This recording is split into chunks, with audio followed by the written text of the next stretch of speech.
Chers auditrices, chers auditeurs de Golasso TV, bienvenue donc pour ce podcast numéro 20, il me semble, un podcast hebdomadaire maintenant, on est de plus en plus régulier par rapport à ça, après donc une semaine sur l'actualité, en tout cas sur les réactions à chaud sur les différents matchs européens de nos clubs engagés cette saison dans les compétitions européennes. On va parler d'un sujet qu'on évoque généralement très souvent dans nos émissions en lien avec le football portugais par Simoni, mais aujourd'hui on va s'attarder un peu plus longuement pour faire un sujet un peu plus complet donc sur les dirigeants portugais et la direction sportive au Portugal, donc une émission qui se divisera à peu près en deux, en fonction une émission qui va se diviser donc avec la partie des différents projets sportifs actuellement au Portugal et une deuxième partie donc qui va se diriger un peu sur les dirigeants portugais et notamment les dirigeants actuellement portugais à l'étranger qui pour certains font du assez bon travail,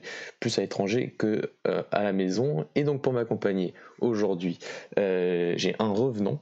Sergio, comment vas-tu? Ça va Mathieu, ravi d'avoir cette discussion avec vous deux. C'est un sujet qui, je pense, qui passionne pas mal de gens qui suivent le football portugais, donc ravi de faire mon comeback. Ouais, comeback. Le Sporting gagne, tu reviens, tout va bien. Non. Voilà, je suis méchant. Il y en a qui le font vraiment. Et donc, comme tu l'as dit, on est trois aujourd'hui pour cette discussion. Alex, comment vas-tu? Écoute, ça va, tranquillement.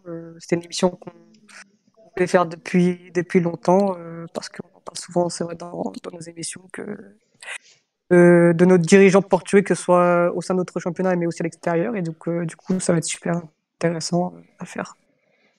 Et les gars, on va commencer tout de suite donc, sur notre première partie, qui va donc consister pas vraiment à noter, mais en tout cas à un peu différencier les différents projets sportifs actuellement au Portugal, donc les différents clubs de Liga NOS. On va pas tous les faire, on va faire des projets un peu principaux et ceux qui nous intéressent, certains qui émergent à peu près sur ces quelques saisons. On parle de Boavista, de Famalicão, donc on va voir un peu comment ça se passe.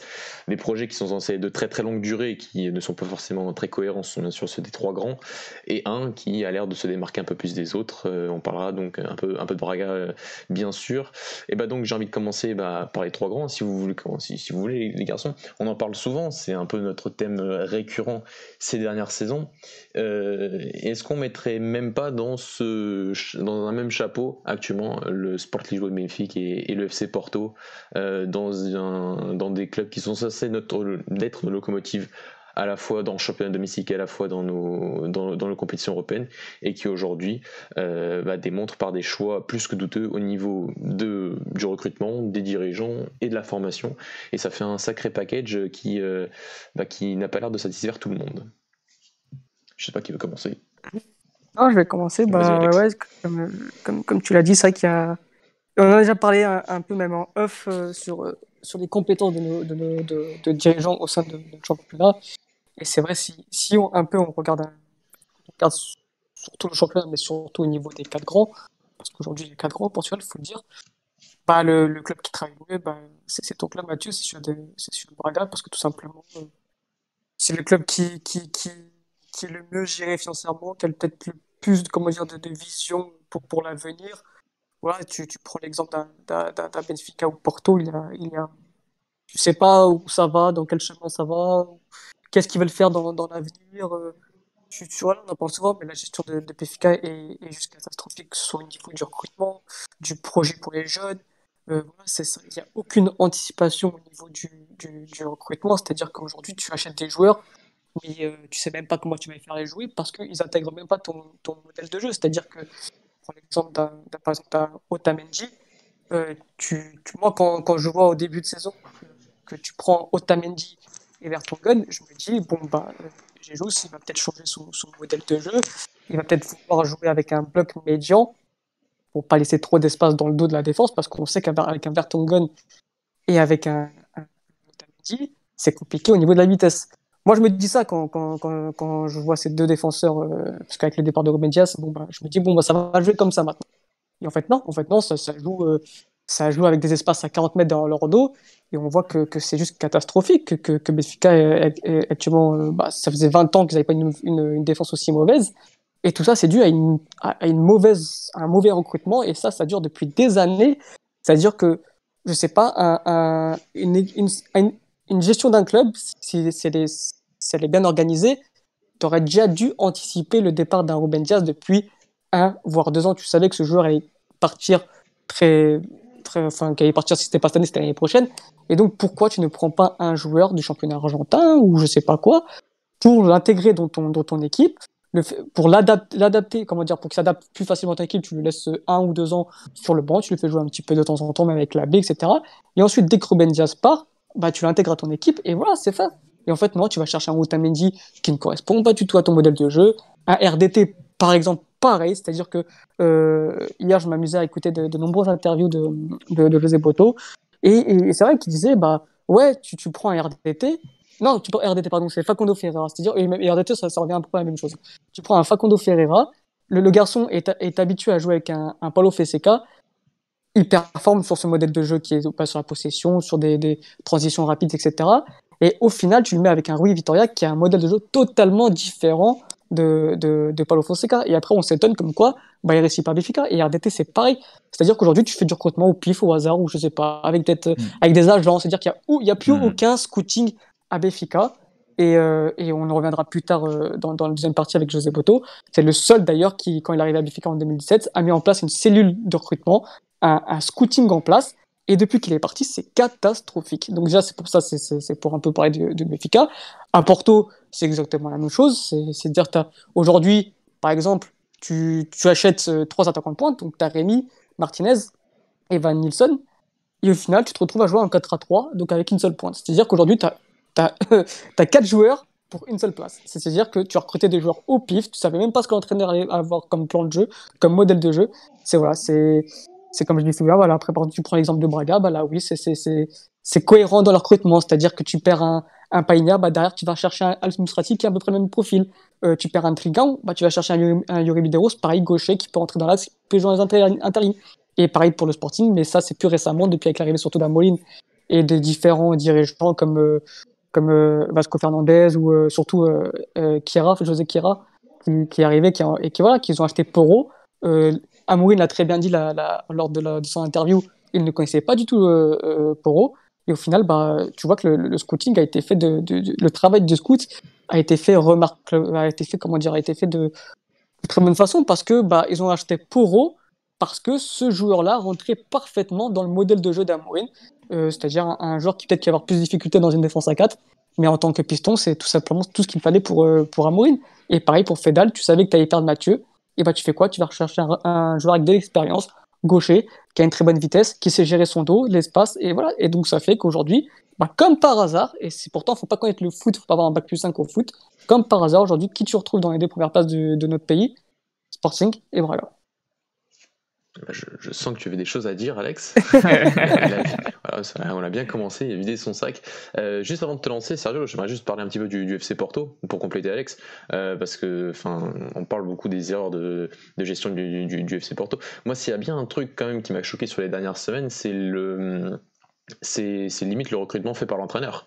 C'est-à-dire que quand on entend Sergio Conceição dire qu'il suivait depuis plusieurs saisons Marco Grujic et qu'en fin de mercato tu as eu l'opportunité de le prendre en prêt, ça me fait penser un peu au recrutement de Zelouich l'année dernière, ça me fait penser un peu au recrutement de qui d'autre, de certains joueurs qu'on a l'impression que c'est Conceição qui les voulait, qui se disait ça va peut-être marcher, et a demandé à la direction de savoir et de savoir s'ils étaient disponibles, après de pourquoi pas les faire venir. Si on parle pas de la fin du mercato du FC Porto, parce qu'en réalité il y a tellement d'exemples, mais pour que ça soit frais dans la tête de nos auditeurs, quand on regarde la fin du mercato du FC Porto, quand même, on parle de c'est aberrant, c'est ahurissant quand même. C'est de perdre 2 de tes cadres les principaux, Même s'ils n'étaient pas forcément, enfin Danilo ne sortait pas de sa meilleure saison, ça on le sait tous, c'est pour ça que le prix d'ailleurs de la clause libératoire à la fin de la saison il sera sûrement moins élevé qu'elle l'aurait pu être il y a un an de ça. Mais quand on voit le départ Danilo et le départ d'Alex Telles l'avant-dernier jour du mercato, tout de même, et le dernier jour du mercato pour l'Angleterre, c'était l'avant-dernier pour le Portugal, et que tu anticipes ça par les arrivées en prêt de Felipe Anderson, Grujic, et alors faisant à gauche, tu avais déjà tout prévu avec Zaidou, quelle prévention, c'est quand même ça montre déjà l'amateurisme sur ces 2 derniers mercatos d'été là. Je reviendrai un petit peu après en disant qu'il y avait peut-être une opportunité pourtant pour l'FC Porto à un moment, en plus sur l'Arc Conceição, d'avoir un virage beaucoup plus qualitatif, et au final ça n'a pas du tout eu lieu, et du côté voilà, on a l'impression que c'est l'entraîneur qui choisit, qu'il n'y a pas d'anticipation. Si on regarde les 3 derniers, puisque le dernier jour il y a Grujic, Anderson et Malang Sarr qui arrivent à la fin du mercato. À la fin du mercato d'été, ils sont quand même, ils ont fait comme sur Football Manager, hein. Ils ont pris la liste des prêts, et ils ont regardé qui était disponible, et ils se sont dit qu'on va prendre un joueur en prêt à la fin du mercato. Enfin, ça démontre un amateurisme quand même assez fou. Et c'est vrai que du côté du FC Porto, on se demande qui gère le club, on se demande qui est le directeur sportif. Est-ce que c'est encore Luis Gonçalves qui était au Shakhtar à l'époque, mais qui depuis qu'il est là, tout va mal. Alors est-ce que c'est sa faute ou pas, je sais pas. On a l'impression que quand même que. Je pense qu'en fait. Vas-y Alex. Je pense qu'en fait, ce qui a fait énormément de mal à Porto, c'est le départ de Admar Lopez. Je pense que c'est ce qui a tué le club. C'est lui qui. On connaît toutes Admar Lopez, donc maintenant il est à Lille, et il était à Monaco, il était à Porto, et je pense que ce départ de cet élément-là, c'est donc un scout hein, qui a fait énormément de mal à ce club-là. Je pense, personnellement. C'est Luis Gonçalves qui le remplace, il me semble. Ouais, c'est ça. Il me semble. Voilà, donc en fait, les dates coïncident, et on remarque qu'aujourd'hui, le FC Porto recrute un peu au pif, quoi. Et le pire, c'est que même quand ils essayent un peu de recruter un peu au niveau du mercato interne, ils prennent pas les meilleurs. C'est-à-dire que quand on voit que le Sporting aujourd'hui qui recrute peut-être 2 joueurs qui étaient parmi les meilleurs du mercato interne, c'est-à-dire Nuno Santos et Pedro Gonçalves, alors ça veut pas dire que les 2 auraient autant performé en ce début de saison au FC Porto qu'au Sporting en fonction du modèle de jeu, il faut le dire, mais même comme ça tu prends pas les meilleurs, tu prends Nanou, tu prends Wilson Manafet, pardon, et tu prends Zaidou. Voilà, et le côté, et en plus le côté, tu parlais d'anticipation tout à l'heure Alex, Alex Telles par exemple n'a pas eu de remplaçant pendant 3 saisons, et tu t'es pas dit on va peut-être prendre un arrière gauche quand même, peut-être qu'il sera pas autant du même niveau que Alex Telles, si t'en as pas dans tout son information, mais donc tu peux en prendre un en anticipation, et commencer à te dire on voit quelque chose avec lui, et qu'on va peut-être au jour où Alex Telles partira, et on a déjà un remplaçant pour lui, et même s'il part le fin du mercato, le dernier jour du mercato, on aura déjà un remplaçant pour lui. Et ça c'est pas tout ce que tu as fait, t'as pris Zaidou lors de ce mercato, et même si le garçon n'est pas aussi, de mon point de vue, aussi catastrophique que l'on veut le dire, il est quand même très très très très très, très loin d'un niveau d'Alex Telles.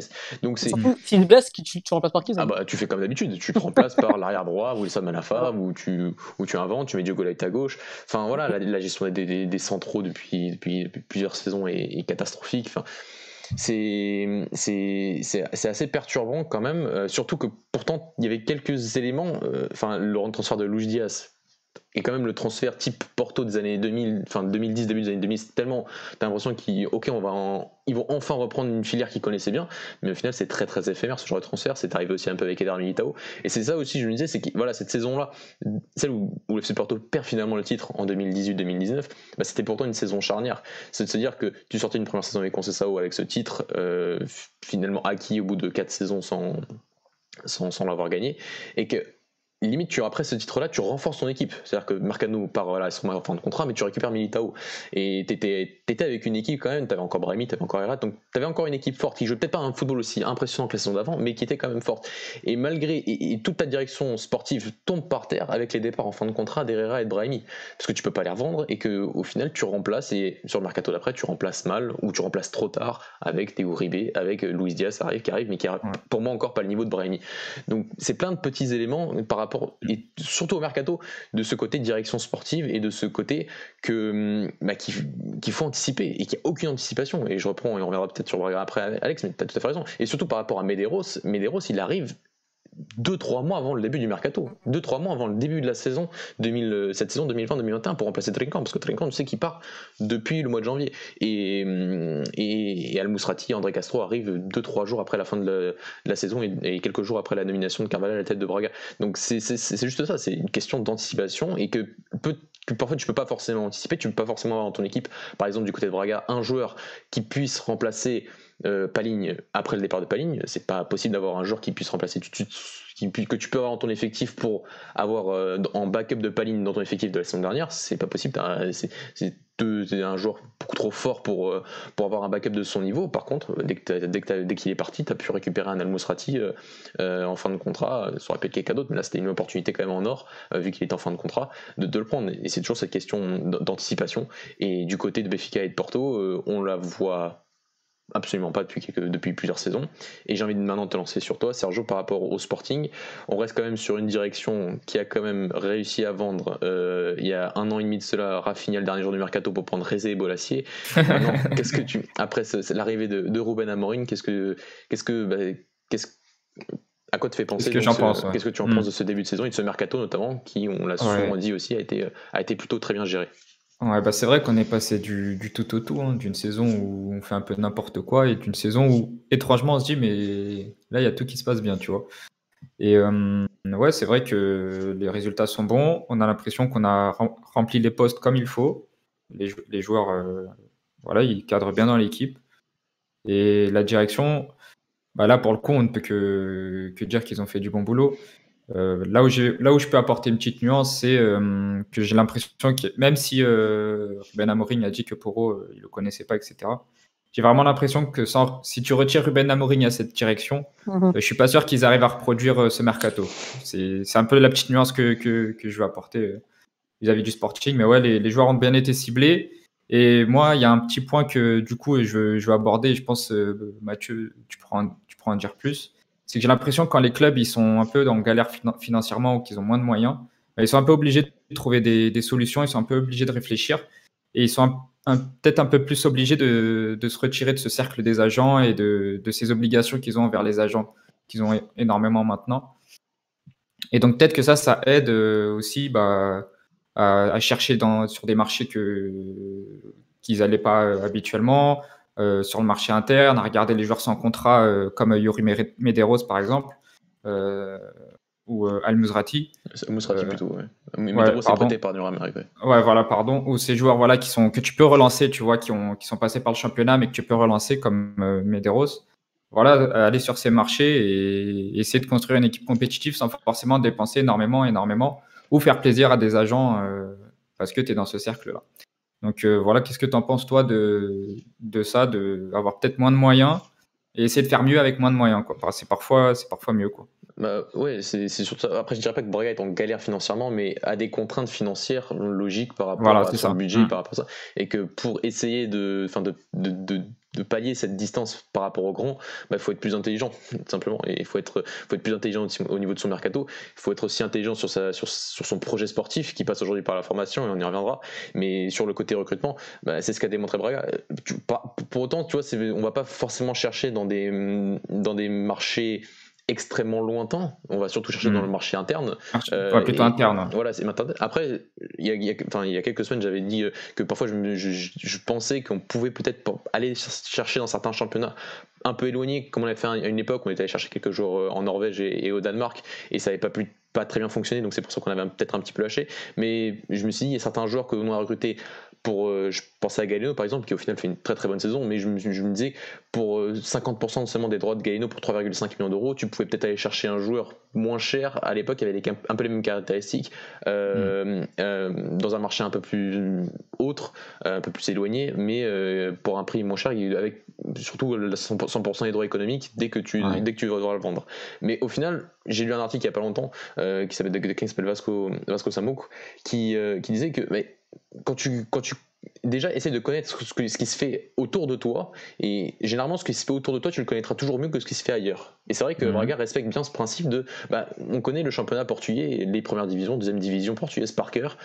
Pourquoi on irait tout le temps, pourquoi on privilégierait d'aller parfois aller chercher très loin alors qu'on connaît parfaitement ce qui se fait chez nous et on sait que ça va parfaitement s'adapter à nos principes.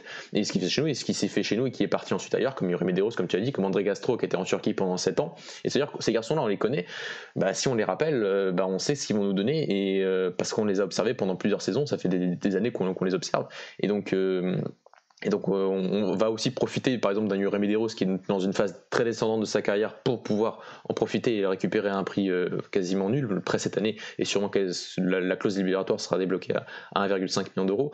Donc c'est ce genre de choses, c'est généralement ça, c'est le côté qu'il faut parfois être plus intelligent dans son recrutement, parce qu'on n'a pas forcément les moyens d'aller chercher très cher certains joueurs, et qu'il faut aller chercher moins cher des joueurs qui ne sont pas forcément à la vue de tous. Et c'est ce que Braga respecte plutôt bien depuis très longtemps, mais c'est depuis à peu près 2017, surtout ce côté d'aller chercher quasiment exclusivement du côté du Portugal, pour les raisons que j'ai indiquées, sur le côté qu'on connaît très très très bien ce marché-là, et qu'il n'y a pas forcément de raison d'aller chercher ailleurs par rapport à certains profils.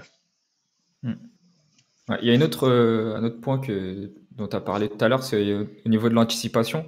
Et un fait flagrant à Porto où il n'y a pas d'anticipation, c'est le nombre de joueurs qui sont bientôt en fin de contrat ou qui ont été en fin de contrat, des joueurs de qualité qui sont partis gratuitement et qui vont partir gratuitement sans doute encore dans cet effectif.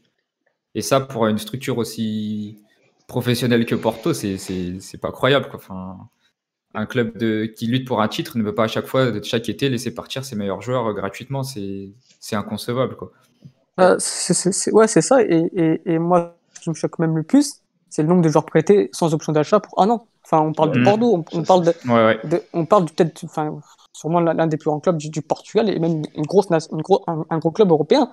Et quand tu vois qu'aujourd'hui, c'est limite un tremplin pour n'importe quel club. Et quel joueur? Malang Sarr, Grujic, qui d'autre? Philippe Anderson.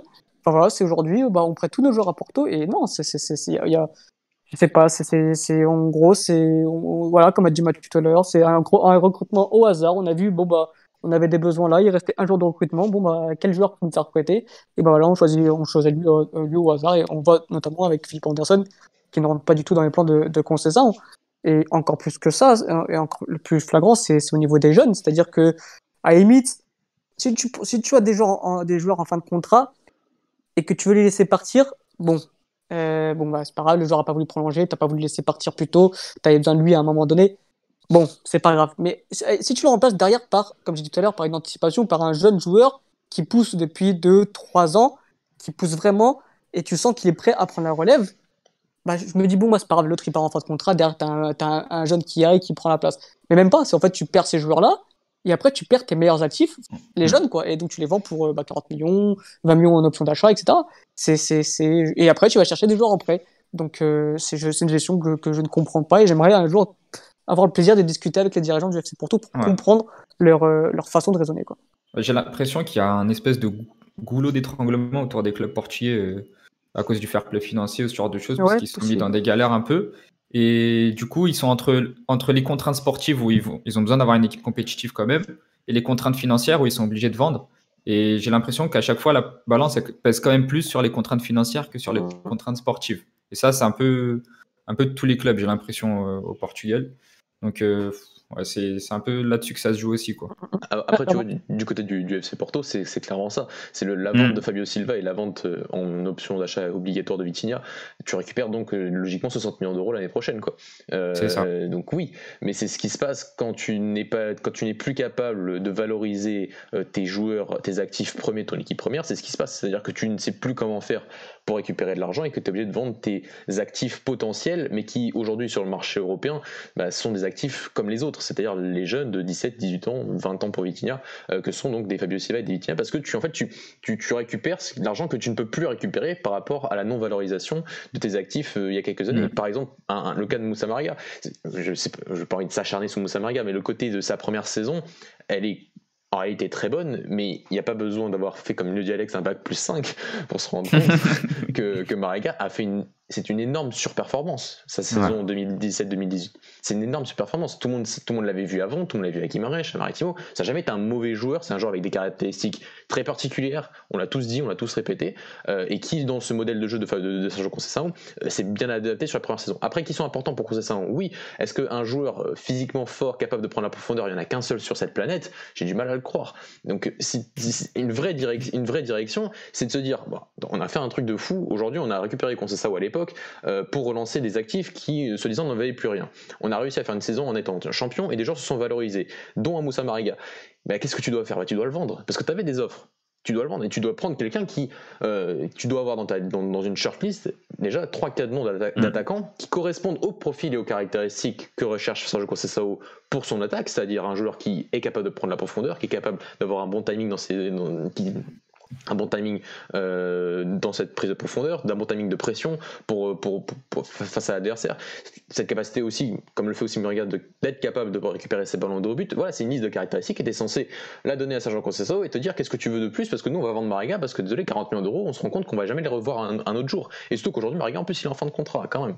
Donc c'est ça une direction sportive. Et c'est absolument pas ce que le FC Porto a fait. Au contraire, le FC Porto a gardé pendant 3 saisons de suite de Moussa Marega jusqu'à le perdre en fin de contrat. Donc ouais, je suis tout à fait d'accord avec toi, Sergio. Il y a rien de plus symbolique, je pense, du côté du FC Porto, le nombre de joueurs partis en fin de contrat et des actifs hyper importants qui ont été peut-être Marcano déjà à la fin de saison 2018 était déjà un bien meilleur niveau, j'ai envie de te dire. Maintenant il est blessé, donc voilà. Mais à l'époque il valait quand même certaines sommes, je trouve. Il aurait pu récupérer 7-8 millions d'euros, c'est pas rien pour un club portugais, même pour un grand. N'en parlons pas donc de Hector Herrera et de Yacine Brahimi, et ne parlons pas à la fin de la saison de Moussa Marega que tu aurais pu vendre il y a 2 saisons de cela 40 millions d'euros en Angleterre, notamment à West Ham.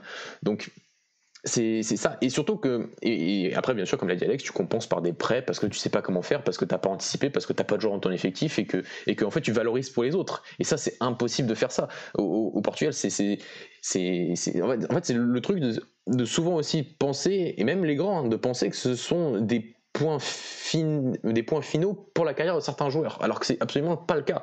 C'est des étapes. Le championnat portugais reste un championnat d'opportunités de tremplin pour les grands clubs. L'objectif c'est ça, c'est pour la formation, pour le genre d'essayer de valoriser ses actifs pour les envoyer à l'étranger. C'est pas un point final. Est-ce que si t'as certains joueurs qui peuvent revenir en fin de carrière, comme un Vertonghen par exemple, t'as une opportunité pour un salaire plutôt correct, bien sûr tu peux le faire pour encadrer tes joueurs, mais par exemple le cas d'un Ruben Dias, c'est le cas parfait d'un joueur de la formation qui ensuite, par rapport à ses qualités, signe à l'étranger dans un top club en particulier. Et ça, après au niveau des 3 grands, j'ai envie de dire, sur les dernières années on a quand même pas mal de cas où ces joueurs-là ont signé dans des très grands clubs.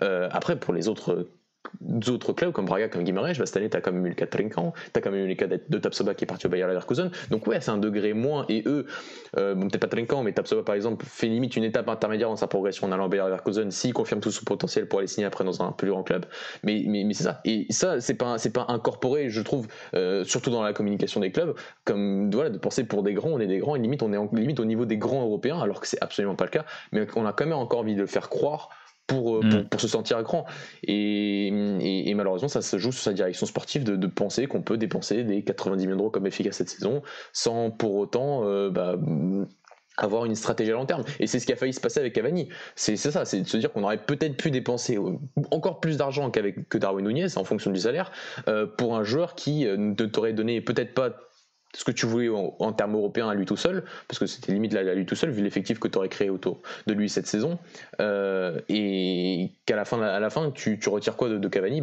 il sera sûrement parti en fin de contrat et tu aurais récupéré aucune indemnité et tu aurais surtout dépensé beaucoup d'argent dans son salaire, alors que Darwin Núñez, tu le payes peut-être 28 millions d'euros cette saison, mais il n'a que 21 ans, et tu sais qu'à 23-24 ans, si tu le gardes jusqu'à ses 23-24 ans, ce qui n'est pas sûr, tu le sais, s'il n'y a pas de blessure, quand tu vois ce qu'il fait actuellement, t'as pas beaucoup de doute que tu vas au moins le vendre 10 millions d'euros plus cher que les 28 millions d'euros que tu l'as payé, et peut-être encore plus, mais minimum tu fais une plus-value et tu perds pas l'investissement que tu as dépensé cette saison.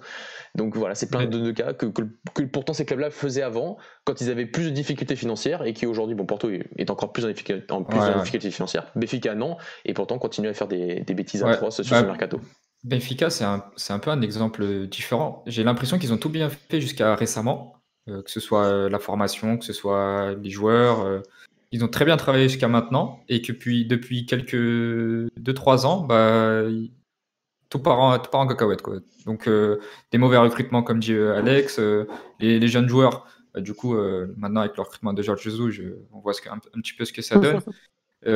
Et j'ai l'impression ils ont construit une énorme base bien solide qui sportivement aurait pu leur faire passer un cap. Il faut le dire, nous en tant que rivaux, on avait peur de ce Benfica qui grandissait et qui pouvait à un moment donné peut-être exploser sur la scène européenne. Ça n'a pas été le cas, mais qui aurait pu.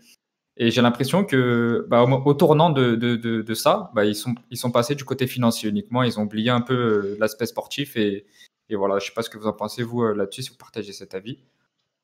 Ah, totalement. On le voit, de toute façon. Il suffit qu'un joueur fasse 6 mois correct pour que Benfica le vende directement.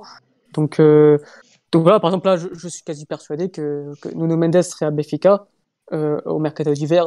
Limite, il part, quoi. Enfin, une grosse offre et c'est terminé, on ne le revoit plus. C'est aujourd'hui, ouais, comme tu as dit, j'ai l'impression que c'est du business plus que du sportif. C'est aujourd'hui. Après, c'est vrai que c'est des offres quand même que, pour mettre un peu de nuance à ce qu'on dit, des offres à 120 millions, que tu peux pas refuser, bien sûr. Ensuite, une offre même pour Medias, 60 et quelques, 68, c'est ça 68 millions. Ouais. C'est vrai que c'est quand même bien dur à refuser. Maintenant, c'est vrai qu'il y a des choses qui sont faites de façon... Moi, le cas de Jason Martins, j'ai du mal à le comprendre. Pareil, prêter Thomas Tavares pour aller chercher un Gilberto, et ensuite pour que là tu vois que depuis 2-3 semaines dans ton effectif tu mets un joueur au Ferreira qui est totalement pas au niveau du monde pro. C'est vrai que c'est compliqué et j'ai l'impression qu'aujourd'hui oui, tu es plus dans la valorisation des actifs pour les vendre des joueurs les jeunes donc plus chers plutôt que de vraiment les instaurer en équipe première pour que tu puisses gagner un titre avec eux, ça c'est clair. Ouais, surtout qu'on a l'impression qu'ils ont il y a cette facilité de vendre au Portugal puisqu'on on a bonne réputation de bons joueurs, etc. Du coup, on rentre dans la facilité de dès qu'un joueur a une bonne cote, allez hop, on le fout à Wolverhampton ou un truc comme ça et ça passe dans le canal des agents et ils ont un peu leur cahier vitrine, leur catalogue, venez chercher les joueurs portugais, quoi. C'est ça. Donc c'est un peu le revers de la médaille, on va dire, du bon travail qui a été fait en amont, on va dire. Ouais, c'est surtout ça, et même le côté recrutement de Georges Jesus. Il y a aussi le côté communication, c'est-à-dire côté Benfica, tu as pendant des années parlé de ta formation comme l'une des meilleures formations du monde, ce qui est le cas, hein, mais ne pas arrêter de faire sa promotion, de ne pas arrêter d'en parler, de dire, de même dire un jour que le rêve du président ce serait d'avoir une équipe qui gagnerait la Ligue des Champions avec 11 joueurs formés au club, des trucs aberrants, mais qui au final ça reste de la communication. Mais après, quand tout ne va pas bien, qu'est-ce que tu prends? Tu prends Georges Jesus. C'est compliqué quand même, c'est compliqué de la cohérence. C'est pas une question de mauvais entraîneur ou pas entraîneur, parce que j'ai toujours dit que peut-être que dans ce cycle-là, vu ce qui s'est passé la saison dernière, peut-être que ça va être l'entraîneur, certes, même si tu aurais pour moi pu avoir montré un peu plus d'inventivité, ça aussi c'est un autre débat, mais vu la qualité de l'entraîneur, qu'il allait quand même faire quelque chose, même si on voit pas grand chose du début de la saison, mais qu'il allait faire quelque chose. Mais juste le fait de choisir Georges Jesus, c'est pas cohérent par rapport à ta politique que tu énumères en termes de communication depuis plusieurs saisons. C'est absolument pas le cas. Donc et le truc c'est que ça, par rapport à tes supporters aussi, ça fait mal. C'est de leur limite là, c'est à la limite du mensonge quand même, les nombreuses interventions, les rares interventions de Luis Felipe Vieira lorsqu'il n'est pas en campagne pour parler de la formation, et au final prendre un entraîneur qui, on le sait tous, a du mal à faire confiance à la formation parce qu'il estime que certains joueurs doivent être absolument prêts. Surtout aujourd'hui, je pense que Jesus arrive à un stade de sa carrière où il a plus envie de faire évoluer les joueurs. Il veut une équipe compétitive tout de suite pour aller chercher des titres et des performances et des résultats. Et voilà. Et si tu avais vraiment une envie de faire confiance à ta formation et de continuer sur cette voie-là, tu aurais pris un autre entraîneur. Ça veut pas dire que tu aurais été obligé de garder Bruno Lage, mais il y a plein d'entraîneurs qui peuvent faire confiance à la formation. Je prends les cas par exemple de Carlos Carvalhal, qui arrive à Braga, qui lui aussi arrive à une phase ascendante de sa carrière, très ascendante même, et qui n'hésite pas aujourd'hui de dire à sa direction, moi je veux que 2 joueurs par position, parce que je sais aujourd'hui, vu la qualité de la formation qu'a Braga en ce moment, que s'il y a un joueur qui n'est pas là, je peux appeler un Rodrigo Gomes de 17 ans qui joue en U23, je peux appeler un Bernardo Couto qui joue en U23, je peux appeler un Hernani qui joue en équipe B, et je sais que si j'ai peut-être besoin d'eux, je sais qu'ils feront l'affaire en tant que remplaçants aujourd'hui par rapport à ça. C'est ça le fameux effectif court que Carlos Carvalhal évoque du côté de Braga depuis le début de la saison, et ce que Benfica n'a absolument absolument pas fait, et ce que les grands clubs portugais actuellement ne font pas, sauf un peu du côté du Sporting. Voilà, Mathieu, c'est ce que j'allais revenir du coup sur Sporting, c'est ce qu'on voit, c'est que même si je sais qu'il y a beaucoup de débats sur les dirigeants, notamment avec les Sportingistes, mais ça je laisserai en Sergio pour en parler, ce qui a été fait, le fait de prendre Amorim, même à 10 millions d'euros, ok, c'est beaucoup, c'est cher, ça, on connaît tous le débat là-dessus, etc. Mais en fait, ça a été fait d'une façon pour moi intelligente, c'est-à-dire que tu savais que le club financièrement c'était compliqué, que forcément Sporting est dans le dur financièrement. Donc tu fais quoi? Tu sais que tu as une génération 2002-2003 qui est très très bonne. Tu te dis écoute, je vais m'appuyer dessus, je vais m'appuyer sur cette formation et je fais venir qui? Je fais venir Amorim. Amorim, c'est un entraîneur, comme on l'a si bien dit Mathieu dans nos podcasts antérieurs. C'est un garçon qui n'hésite pas à faire confiance aux jeunes joueurs, que ce soit à 17 ans, 18 ans, même s'ils ne sont pas encore forcément prêts pour le haut niveau. S'il sent qu'il y a de la qualité, s'il sent que le joueur est plus fort que son concurrent direct, qui a 33 ans ou je ne sais quel âge, il le met, il n'hésite pas. Et c'est ça qui a été intelligent de la part des dirigeants du Sporting, c'est qu'ils ont pris un entraîneur qui correspond du coup à la politique du club, alors que comme tu l'as dit avec Jorge Jesus et Benfica, ça fait je sais combien d'années que LFV nous dit oui, Benfica Europeo, oui on va gagner la Ligue des Champions avec 11 joueurs formés au club, nanana. Ok, et au final tu nous fais venir un entraîneur aujourd'hui qui n'a pas le temps pour former un joueur, qui n'a pas envie de faire confiance aux jeunes, et au final ta politique elle est foutue en un an, quoi. Ouais, c'est vrai. Après, il y a peut-être, pour apporter une petite nuance au cas de Benfica, il y a peut-être aussi le fait qu'ils aient tenté, on va dire, de créer un projet avec la structure de la formation, etc., avec la base de la formation, comme il disait, plus ou moins, et que ça n'a pas marché. Le constat est là, ça n'a pas marché au niveau européen, ça a marché en interne, mais ça n'a pas marché au niveau européen, pour tout un tas de raisons.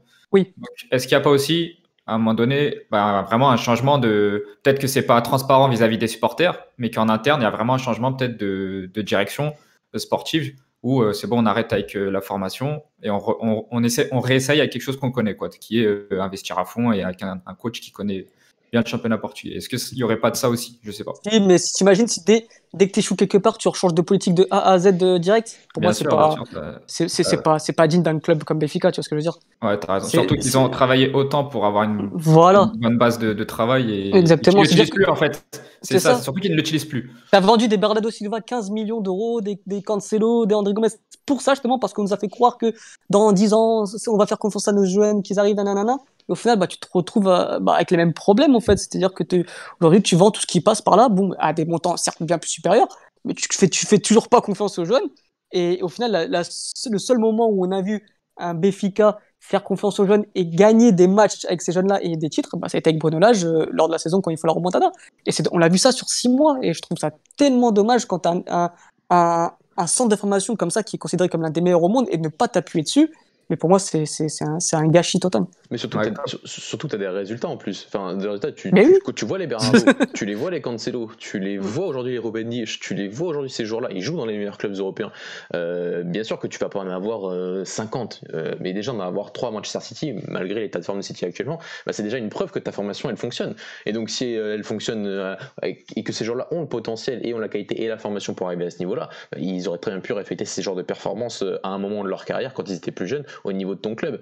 Et c'est ça le truc, et c'est vraiment le cas avec Amorim, et ça c'est vraiment un truc que je le reconnais malgré tout ce qu'il a fait à mon club, c'est le côté de dès qu'il y a un joueur qui un jeune joueur qui déjà pense qu'il est au même niveau que le principal, enfin le numéro 1 supposé, qui n'est pas de la formation, il va pas faire de il va pas faire dans le détail, quoi. Il va le lancer. Il va lancer Nuno Mendes, il a lancé David Carmo parce qu'il sent que c'est sûrement peut-être avec cette expérience au niveau professionnel que ce garçon-là va passer un cap, et que c'est pas en attendant qu'il passe ce cap et qu'il le passera sûrement vraiment peut-être pas, à moins d'un prêt dans les divisions inférieures que sont la 2e division ou la 3e division ou la Liga Revelação, c'est en équipe première, c'est en équipe première, et c'est dans le championnat portugais, c'est en première division, et c'est à ce niveau-là, et par rapport aussi à certaines compétitions européennes, et lui fait pas dans le détail et met ces jeunes-là parce que ils ont le niveau, il le démontre, c'est vrai, il met pas un jeune pour mettre un jeune. Aujourd'hui on voit peut-être qu'un Joelson pour lui a pas forcément encore le niveau par rapport à Nuno Santos aujourd'hui, et qu'il l'aura un jour bien évidemment, mais un Nuno Mendes de 18 ans aujourd'hui démontre qu'il a clairement, largement le niveau pour apporter à cette équipe en tant que titulaire. Et d'autres joueurs, par exemple un Thiago Thomas, qui lui par contre n'a peut-être pas forcément le niveau actuellement pour être titulaire dans cette équipe, mais qui a largement le niveau pour être un remplaçant de luxe, apportant un profil différent. Et en plus, voilà, en plus ça lui permet de lui donner du temps de jeu à ce niveau-là. Et ça vraiment, il est fort. Il fait ce que Jesus n'a jamais fait, c'est de se dire que s'il a un doute par rapport à quelque chose, par rapport à ce jeune-là, Amorim, lui, il va pas attendre, alors que Jesus, lui, va attendre que le garçon soit limite prêté ou fasse une entrée comme Gonzalo Ramos peut-être face aux Rangers sur 10 minutes pour montrer qu'il a la qualité.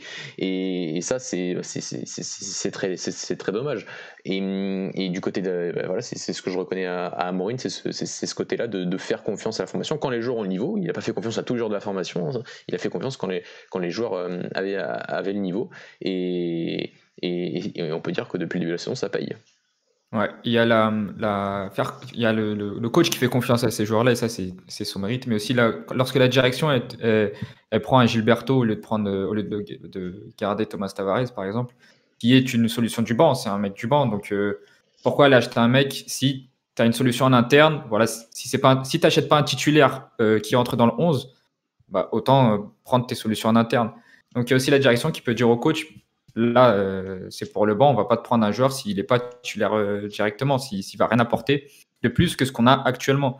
Et donc, effectivement, Ruben Amorim fait très bien ce travail, mais il faut aussi peut-être que dans les clubs où ils le font pas comme à Benfica, bah, la direction qui dise à Jorge Jesus, et mec, dans le 11, tu as un bon 11, sur le banc, tu as des jeunes de la formation, pourquoi tu veux que j'aille acheter, quoi? C'est à peu près ça aussi qu'il faut qu'ils aient comme discours. Et je trouve aussi que c'est un message que tu envoies par rapport à ça qui est très négatif par rapport à la confiance que tu portes à l'ensemble de ton effectif. Parce que moi, je reprends par exemple les paroles qu'avait eu Vitor Severino avec nous en disant que un Marcos Antonio, par exemple, quand il arrive à Shakhtar, c'est pas la même chose de le mettre à côté d'un Stepanenko lors de ses débuts que de le mettre à côté d'un autre jeune lors de ses débuts en équipe première. Et c'est-à-dire que, par exemple, si ton équipe elle est forte, déjà de base, et que tu mettes un jeune d'abord remplaçant, puis après, dès qu'il y a un blessé, le mettre de plus en plus titulaire, c'est pas la même chose que de mettre un jeune quand ton équipe elle va pas bien. Et c'est souvent le cas que je répète avec Nuno Tavares, de ce qu'on a vu, même si ça passe, c'est pas extraordinaire actuellement, mais on voit déjà que le garçon a un peu plus de confiance que ce qu'il a montré en fin de saison dernière, où l'équipe allait pas bien et où l'équipe, le collectif était absolument pas là. Et c'est ça la nuance, c'est qu'aujourd'hui, j'ai l'impression quand même que du côté du Sporting, Amorim a transmis quand même une certaine confiance à toute son équipe. Et qu'aujourd'hui, que tu mettes un Nuno Mendes, que tu mettes un Thiago Thomas quand il rentre, quand tu mets même un Eduardo Quaresma quand il va revenir, quand tu as Eduardo Quaresma, en plus quand il arrive, il y a encore Jérémy Mathieu, il a Coates à côté de lui. Forcément, si tu transmets cette confiance à tout ton effectif et que ton équipe elle a ses idées de jeu assez claires et elle sait ce qu'elle doit faire sur le terrain, et le jeune, il sait qu'il va être aussi supporté par les garçons qui sont aussi au niveau et qui sont aussi en confiance à côté de lui, des tauliers comme Coates, comme Mathieu du côté d'Eduardo Quaresma, mais d'autres joueurs. Et aujourd'hui, du côté du Sporting, quand tu sais que tu as un milieu de terrain comme Jean Paline qui peut aussi combler tes défaillances défensives, par exemple du côté de Nuno Mendes, c'est quand même arrangeant de se dire que ce garçon-là, il va se développer dans un contexte collectif serein, et c'est pas forcément le cas, et c'est absolument même pas le cas du côté de Porto et de Benfica. Pour moi, quand tu fais pas forcément confiance à des jeunes qui ont le niveau, c'est parce que t'as pas assez confiance au niveau de toute ta structure et tout ton effectif et de toute ton équipe actuellement en équipe première. C'est vrai. Et il y a autre chose à Sporting, c'est qu'avec Ruben Amorim, on parle beaucoup de Ruben Amorim, du coup on parle peu de Sporting en général. Il y a vraiment la patte Ruben Amorim dans ce Sporting. Il y a clairement un déclic. Ouais, carrément. Et en fait, c'est qu'il n'y a pas de passe droit. Déjà, quand il est arrivé, il a mis Mathieu en tribune. Aujourd'hui, il y a Eduardo Quaresma qui est loué par tout le monde. S'il n'est pas bon à l'entraînement ou pas prêt, il ne joue pas, simplement. C'est les meilleurs qui jouent, qu'ils soient de formation ou pas. Et en fait, ils sont tous à la même enseigne, qu'ils aient 18 ans, 30, formation ou pas. Et ça, comme tu dis, Mathieu, c'est de la confiance que tu donnes à tes joueurs. Aussi, tu travailles, tu peux jouer. Et ça, c'est important. Ouais, ça, je suis entièrement d'accord, et vous avez remarqué que je loue quand même ses mérites malgré tout, parce que je le sais, et que malgré tout j'estime encore que le Sporting n'aurait jamais dû l'avoir, parce que quand tu payes pas la clause et que tu la payes que 6-7 mois après, c'est que tu fais un gros coup de Trafalgar pour un club qu'un club comme Braga, qui l'avait fait confiance, qui avait investi sur son développement d'abord en équipe première, qui lui avait donné la confiance en équipe A, et qui après s'en va. Après, le chèque est beau, il arrivera un jour, hein. Je le sais, hein, les accords ont été signés, mais c'est de ce côté-là, et ça démontre aussi voilà, qu'on s'était pas trompé sur lui, et que les résultats, il sera peut-être pas champion cette saison, c'est pas la question, mais le côté jeu, le côté performance, le côté d'avoir une équipe compétitive maintenant et qui regarde les yeux dans les yeux de tout le monde, et qui aujourd'hui est peut-être la seule équipe au Portugal parmi les 3 grands à vraiment montrer une sorte de domination par rapport aux adversaires les plus petits. Aujourd'hui, quand tu vois Benfica, quand tu vois même Porto face à Santa Clara hier, tu sens c'est fébrile, tu sens pas une domination il y a quelques années, et encore ça date pas il y a très longtemps, mais il y a quelques années, tu te demandais si juste le petit allait pouvoir gagner, quoi. Enfin, juste faire un match nul. Et aujourd'hui, il y a que le Sporting qui arrive encore à garder cette distance aujourd'hui depuis que Ruben Amorim est arrivé entre cette hiérarchie. Donc voilà, on attendra, mais déjà les prémices plus le côté jeu qu'on voit depuis son arrivée et plus le processus mis en place, et il y a des signaux positifs. Après, est-ce qu'il gagnera le titre cette saison? Peut-être pas, mais en tout cas, il travaille pour le gagner un jour, ça c'est sûr. Après, vas-y, Alex. Juste pour parler aussi un peu de ce qui se fait ailleurs, parce qu'après, je pense qu'on a fait le tour des gros, non? On a fait le tour des gros, c'est pour ça que j'allais commencer vers les autres. Super, ça tombe bien. C'est vrai qu'on parle du coup là des 4 gros, mais t'as quand même 2 clubs qui travaillent bien, ou du moins surtout un qui est récent, c'est donc Rio Ave. Je trouve que Rio Ave, quand même, ça fait plusieurs années que ça travaille bien, notamment depuis l'arrivée de Antonio Silva Campos, le président de Rio Ave. Ça fait donc 12 ans de mandat, et il a été réélu jusqu'en 2023. Et c'est un club quand même qui voit avant son arrivée, c'est un club qui luttait pas mal de fois pour le maintien.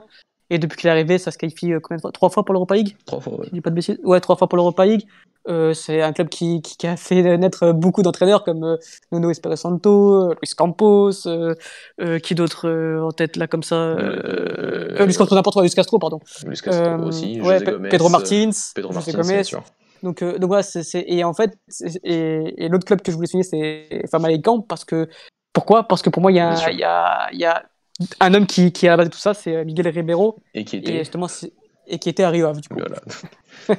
Du coup, forcément, pour moi, c'est l'homme clé de ces 2 projets-là. Et si on devrait quand même souligner un bon dirigeant au Portugal, parce que pour moi, par exemple, Hugo Viana, c'est pas un top dirigeant, mais si on devait souligner un bon dirigeant au Portugal, c'est vraiment ce nom-là, Miguel Ribeiro. Ouais, clairement. Après, le truc, tu vois, par exemple, par rapport à ça, c'est le côté plafond de verre, tu vois. C'est que, tu vois, j'ai du mal à voir Rio Ave faire beaucoup mieux qu'une qualification en Ligue Europa un jour, tu vois. Et que le côté développement de ce club par rapport à ses infrastructures actuelles, même si ils ont des ambitions de créer un centre de formation, mais ça fait longtemps, et ça mettra longtemps, je pense, à se faire, et peut-être que les structures ne seront pas du tout du même niveau, par exemple, qu'un club comme Braga. Mais là, le côté supporter, où il n'y a vraiment pas grand monde du côté de Rio Ave, malheureusement. Le côté, bon, là, le stade est en train d'être refait, mais il va pas dépasser les 30 000 places, hein, donc je pense qu'à un moment, là ils sont vraiment au maximum de leur capacité, et que déjà le finir 5e comme la saison dernière de Carlos Carvalho la saison dernière aussi, plus le fait de regarder dans les yeux limite le Milan AC lors de cette phase préliminaire, c'est déjà un beau symbole, et se dire que en réalité on peut pas faire beaucoup mieux que ça actuellement, que de tenter de jouer la 5e place aujourd'hui, et que malgré je vois même un projet de développement sans vraiment d'infrastructure, sans financement extérieur, sans une masse de supporters. Je pense que ce soit même pour Famalicão, ça risque d'être compliqué. Mais comme tu l'as dit, Alex, c'est à peu près les mêmes dirigeants aujourd'hui qui travaillent à peu près de la même façon, beaucoup avec des agents, pas tout le temps les mêmes, pas seulement avec Jorge Mendes, mais ils ont ce côté-là de bien plutôt utiliser les agents et d'utiliser leur catalogue pour créer des équipes compétitives, surtout après de les mettre des encadrés par des très très bons entraîneurs. Jean-Pedro Sousa du côté de Famalicão, et comme tu les as énumérés du côté de Rio Ave sur ces dernières saisons, aussi de très très bons entraîneurs pour valoriser le jeu. Et voilà, mais ces projets-là limite sont bien pour la compétitivité interne, mais peut-être qu'il y a un club qui me déçoit surtout depuis plusieurs saisons, et c'est pas parce que je suis pour Braga, mais c'est le côté Guimarães qui par contre a tout ça, à ce stade, à ses supporters, à ses infrastructures, et pourtant sur ces dernières saisons ne se qualifie absolument pas tous les ans en Ligue Europa, 2 fois sur les 3-4 dernières saisons, il me semble, et avant, ça remontait à longtemps, n'est pas toujours 5e du championnat, alors qu'ils ont le 5e budget du championnat. Il y a ce côté-là aussi, du côté de Guimarães, un accident, ça arrive, de finir par exemple comme l'année dernière 7e, et Dieu sait que c'était pas mérité par rapport aux performances de l'équipe de Ivo Vieira, mais d'être aussi loin de Guimarães, d'être aussi loin de Rio Ave et Famalicão au classement en termes de points au final, mais que ça arrive quand même sacrément souvent que Guimarães ne soit pas 5e du championnat. La dernière grosse performance, c'était 4e place en 2017. Ouais, je te rejoins. Et voilà. Et donc peut-être dernier mot sur Braga, juste pour aussi indiquer le côté bon travail, c'est aussi le côté aujourd'hui de la formation. C'est vraiment un virage qu'a pris Braga depuis plusieurs saisons, pas seulement depuis l'ouverture du centre de formation en 2017, et que ça a donné une ligne directrice au club, et que le côté vente de joueurs aussi qui était obligatoire pendant plusieurs saisons, aujourd'hui est moindre, mais il est toujours nécessaire de vendre une partie de ses actifs pour équilibrer le bilan, mais ça a permis aussi de la création de ces structures de formation, d'être un petit peu, de s'autofinancer avec la formation parfois, d'avoir des structures, d'avoir l'infrastructure. Et voilà, c'est que le côté parfois j'entends que c'est les projets mignons du Portugal avec qu'on met Rio Ave, Guimarães maintenant avec Carlos Freitas, et plus Braga un peu dans le même chapeau. J'ai vraiment un peu de mal parce que quand même Braga, c'est quand même un projet qui dure depuis plus de 15 ans, qui a quand même fait une finale européenne entre temps, qui se bat quand même pour le podium aujourd'hui, ce que font absolument pas ces clubs-là. Donc voilà, et que je pense qu'il est quand même assez clair que en termes de projet sportif aujourd'hui, sur plusieurs composantes, on peut faire mieux sur pas mal de choses encore. Je pense qu'on peut innover sur pas mal de trucs du côté du recrutement de côté Braga, mais ce qui est fait actuellement est difficile par rapport aux moyens de ces dernières saisons de faire beaucoup mieux. Et ça donne un projet sportif quand même qui met un peu de 10-0 à tout le monde. Ouais, j'étais en train de me poser la question. Notre championnat, c'est le genre de championnat où tu verras jamais une équipe rentrer dans le wagon de tête, on va dire. Et finalement, tu as le Braga qui est le contre-exemple où, comme tu dis, depuis 15-20 ans, ils sont passés d'un club, je crois que vous étiez en 2e division, il me semble.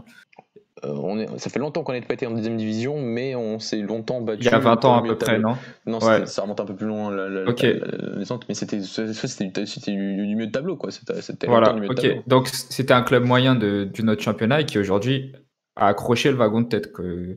Donc finalement, c'est faisable avec un projet sportif, avec la ville. Il faut aussi ne pas oublier que Braga est une grande ville au Portugal, et que peut-être qu'une ville comme Rio Ave ou Moreirense ou Moreira de Cónegos, forcément, tu n'arriveras pas à avoir la même chose, on va dire, le même résultat. C'est tout à fait ça ce que je voulais dire. Et t'as le contre-exemple avec Guimarães qui peut faire ça par rapport à Rio Ave, par rapport à Famalicão, peut faire ça, et actuellement n'y arrive pas, en tout cas n'arrive pas à être régulier par rapport à ses performances, et c'est dommage parce que ça apporterait aussi vraiment un Guimarães plus fort, qui soit plus... Enfin, qui soit plus fort face aux grands lors des grands matchs, qui soit plus régulier, on dit, en réalité, on dit souvent ça va être dur d'aller jouer à Guimarães, mais au final, quasiment tous les grands, que ce soit même Braga, gagnent tout le temps quasiment à Guimarães sur ces dernières saisons, quoi. Donc c'est vraiment un truc qui on verra. J'étais optimiste en début de mercato par rapport à ce qu'avait fait Carlos Freitas, même si j'avais pas adoré sa justification du départ d'Ivo Vieira, mais on se rend compte que sur la fin du mercato, plus le choix de Thiago, plus pas mal de choses, c'est plus ce qu'on voit au début de saison, c'est pas encore fameux. On va laisser du temps, mais comme je dis, il y a des projets jeunes, Famalicão, pas Rio Ave, mais Famalicão, Boavista, Guimarães sont des projets jeunes et sont pas vraiment comparables à ceux de Braga actuellement. Les garçons, est-ce que vous avez encore quelque chose à dire sur la direction sportive au niveau interne? Non, pour moi c'est tout. On peut passer à l'étranger. On peut passer à l'étranger. À l'étranger, c'était tout simplement pour évaluer, raconter aussi le travail de certains directeurs sportifs. T'en as parlé tout à l'heure, Alex, donc j'ai commencé par lui, José Boto, l'actuel directeur sportif, pas directeur du recrutement, directeur sportif du Shakhtar Donetsk, arrivé en 2017, qui depuis gagne certes tous les titres domestiques du côté de l'Ukraine, donc ça c'était déjà un peu le cas avant, mais avec cette logique de direction sportive par rapport au coach, on a parlé, Paulo Fonseca, Luis Castro, de leur laisser du temps, de bien travailler, d'arriver à conserver ses cadres, et dès qu'il y a quelqu'un qui part, de trouver un bon profil d'un joueur pour anticiper. On parle de Marcos Antonio, mais Marcos Antonio est arrivé il y a 1 an et demi du côté du Shakhtar et a réussi à avoir ce temps de maturation pour aujourd'hui être un titulaire en puissance du côté du champion ukrainien. C'est totalement ça. Tu l'as résumé quasiment en une phrase. José Boto, déjà, c'est bon, comme j'ai dit précédemment, c'est un garçon qui est arrivé en 2007 à Benfica. c'est lui qui a mis tout en place au niveau du scouting. C'est vraiment lui qui a mis tout en place du côté du sporting, du scouting à Benfica, pardon. Et voilà, il a fait quand même un gros boulot à Benfica. Malheureusement, on ne sait pas considérer ces gens-là au Portugal. On préfère les laisser partir à l'étranger pour se dire ah mince, là on vient de laisser partir quelqu'un de bien. Et donc il est parti au Shakhtar parce que tout simplement on lui proposait d'être directeur sportif, de vraiment diriger toute la direction sportive de ce club-là, qui est quand même un très bon club, le Shakhtar Donetsk. Alors qu'à Benfica, c'était un simple chef scouting, quoi. Donc il avait vraiment aucune direction sur la direction sportive, justement. Et donc il arrive au Shakhtar Donetsk et on voit que donc depuis 2018, il s'est totalement bien adapté à. En fait, ce qui est bien c'est ce qui est bien chez les Portugais, notamment, c'est l'adaptation. C'est vrai que la capacité d'adaptation. Ouais, je pense que ça vient vraiment on parle pas que du sportif, ça va vraiment de nos ancêtres. Hein. Les Portugais a toujours su s'adapter à des pays et à des cultures. Et en fait, quand il arrive au Shakhtar, il s'est dit bon, ce club-là, le président souhaite, et ça c'est depuis Lucescu hein, quand même que ça joue pareil le Shakhtar, hein, c'est pas que depuis Paulo Fonseca. On souhaite que notre équipe joue très haut, avec limite sur les 30 derniers mètres de nos adversaires, que nos défenseurs jouent à 40 mètres de nos buts, voilà, très haut limite sur la partie de terrain adverse. Et il s'est dit bon écoute, qu'est-ce que je vais faire, c'est que je vais continuer cette politique-là, je vais recruter des joueurs qui vont de cette politique-là. Et on voit par exemple que l'exemple même, c'est que par rapport que ce soit au niveau des défenseurs et au niveau des ailiers, c'est-à-dire aujourd'hui José Boto, quand il va recruter un ailier pour le Shakhtar Donetsk, il va pas recruter un ailier qui court vite, qui a besoin d'espace, pour déborder, qui a besoin d'espace pour déborder, qui a besoin de prendre la vitesse, etc. Non, il va prendre un joueur qui est bon dans les petits espaces, bon dans le dribble, qui peut jouer dans les interlignes, parce qu'il sait très bien que le Shakhtar Donetsk, 90% de ses matchs, ça va jouer contre deux lignes de 5, et ça va jouer contre des blocs super serrés, dans lesquels il n'y aura pas d'espace. Donc recruter un joueur qui a besoin d'espace pour s'exprimer, ça ne sert strictement à rien. Et même chose pour les défenseurs, tu sais que ton défenseur, il va jouer quasiment dans la moitié de terrain adverse, donc forcément, il va laisser 40 mètres dans son dos. Tu vas pas prendre, c'est l'exemple même de Otamendi, tu vas pas prendre un joueur très lent qui sait pas gérer la profondeur, non. Donc tu vas prendre des joueurs qui sont très rapides pour justement, en cas de transition adverse, de pouvoir gérer ta profondeur et de rattraper l'attaquant s'il part dans ton dos. Et c'est ça qui, pour moi, qui est très fort, c'est cette notion-là de comprendre le modèle de ton club, de comprendre le joueur, et voilà, après, comme tu dis, anticipation, c'est-à-dire que quand il va chercher un TT au Grêmio, qui a 18 ans, 19 ans, c'est pas pour performer immédiatement, c'est pour prendre la relève ensuite de Junior Moraes, c'est ça, hein, qui joue au même poste, parce que tu sais que ce garçon-là, dans 2-3 ans, va sûrement arrêter sa carrière ou va peut-être partir dans d'autres clubs, et tu te dis, j'ai un TT avec moi qui est en train de progresser tout doucement, et il va pouvoir prendre sa place quand Moraes va partir. Et ça, pour moi, c'est tellement intelligent. Et même chose pour quand ils vont recruter Vitao l'année dernière, je crois. Je sais pas où il était, mais il fait une saison U21. Il était au Palmeiras. Palmeiras, j'ai vu ça, ouais. Et voilà, et au final, tu vas pas forcément le recruter pour être titulaire immédiatement, mais tu vas le recruter pour compenser un départ d'un défenseur central dans les années à venir. Et ça, pour moi, c'est super intelligent. Et c'est ce qui prouve tout simplement l'incompétence de José Boto. La compétence. La compétence, plutôt, ouais. Non, t'as dit l'incompétence. J'ai entendu l'incompétence. non, je veux dire la compétence. Par contre, je crois que c'est plus Marlos que Junior Moraes, parce que Moraes, c'est l'avant-centre, et c'est plus Marlos, exactement. C'est plus Marlos qui a déjà 33 ans, je crois. Donc, c'est ça, exactement. T'as tout dit. Mais c'est le genre de projet il n'y a pas de raison qu'on n'ait pas ce type de projet au Portugal, en fait. C'est de ce côté, on est dans un côté du Shakhtar qui, dès que t'as une offre hyper importante pour un joueur, il s'en va. On regarde le cas Fred qui est parti pour 60 millions d'euros à United il y a 2 ans. Le garçon était trop fort pour le championnat ukrainien. Impossible de refuser cette offre-là. Qu'est-ce qu'on a fait ? On a continué. On avait des joueurs en backup derrière pour pouvoir anticiper. Et aujourd'hui, on a l'émergence d'un Marcos Antonio qui arrive à peu près un peu après le départ de Fred à ce niveau-là. Donc c'est juste ça, c'est de se dire que quand tu as des offres importantes, tu peux pas les garder, mais que tu as derrière des joueurs qui peuvent les remplacer, et même si tu as un coup de chance vraiment en termes de recrutement, de trouver un joueur qui dans les années à venir sera encore meilleur que lui et t'apportera encore plus. Et c'est ça qui est très fort. Et c'est le temps donné au directeur sportif, le directeur sportif qui donne ce temps à son entraîneur parce que c'est son entraîneur, parce que c'est lui qui a choisi, c'est pas lui qui a choisi Paulo Fonseca, mais c'est lui qui a choisi Luis Castro pour continuer ce processus-là. Et voilà, il y a aussi ce côté esthétique du jeu. Il n'y a aucune raison qu'au Portugal, les Portugais ne jouent pas, n'oppressent pas autant leurs adversaires comme le fait le Shakhtar dans son championnat domestique et le fait parfois en Europe. Bon, cette saison en Europe c'est plus compliqué, mais vu la difficulté du groupe, mais on a vu ça sur les saisons dernières dans les compétitions européennes. Il n'y a pas de raison.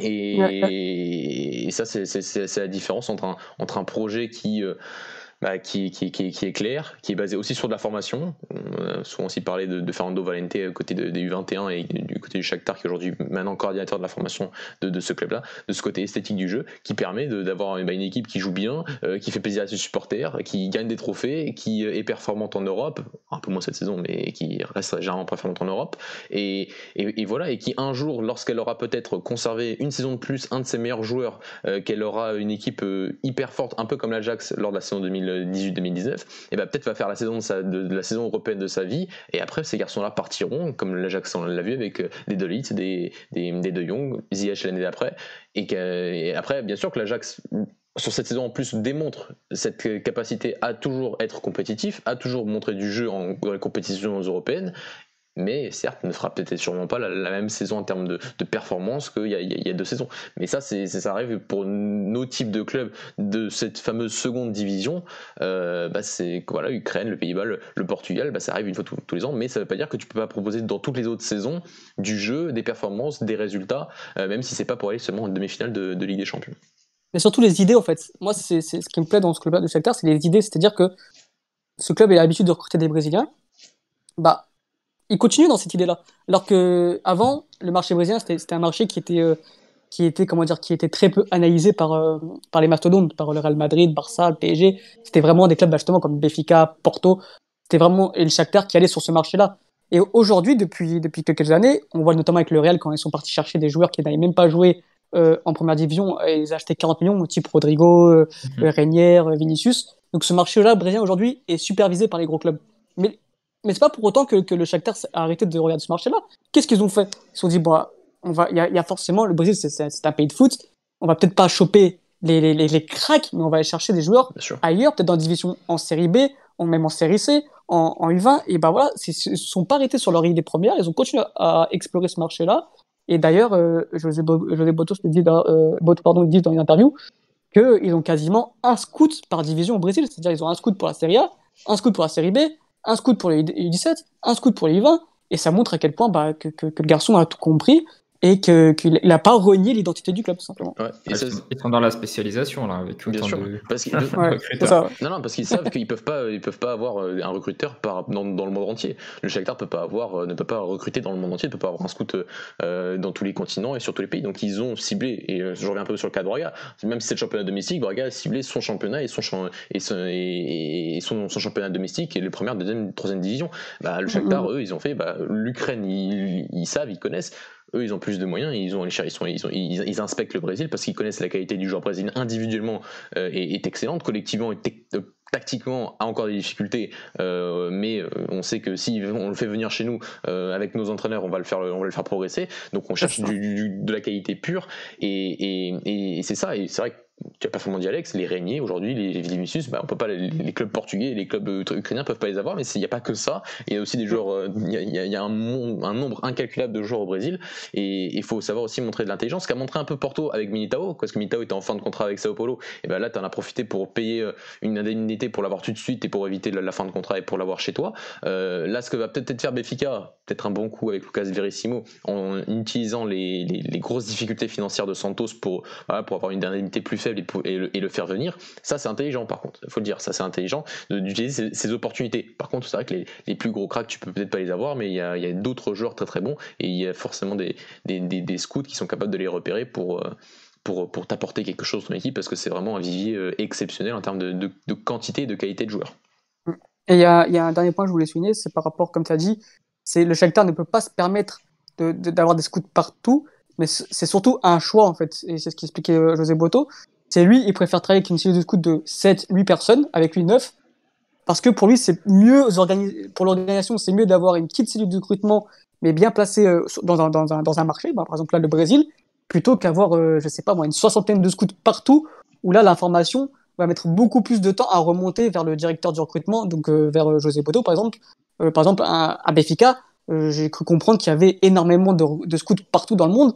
Mais forcément, si tu repères un joueur, je sais pas moi, en Afrique, et que tu dois remonter l'information ça va prendre largement plus de temps que plutôt si tu es 7-8 personnes, bah, tu te dis, bah écoute, là j'ai un joueur là, tu passes directement l'information à ton directeur. Et c'est là pour moi aussi que c'est un élément important. C'est peut-être mieux d'avoir une cellule de recrutement des scouts moindre, mais privilégier peut-être la quantité plutôt que la qualité plutôt que la quantité. Tout à fait. C'est d'ailleurs expliqué par Monchi dans sa masterclass pendant le confinement. Ah bah tu vois, j'ai pas écouté. Qu'il avait très bien expliqué.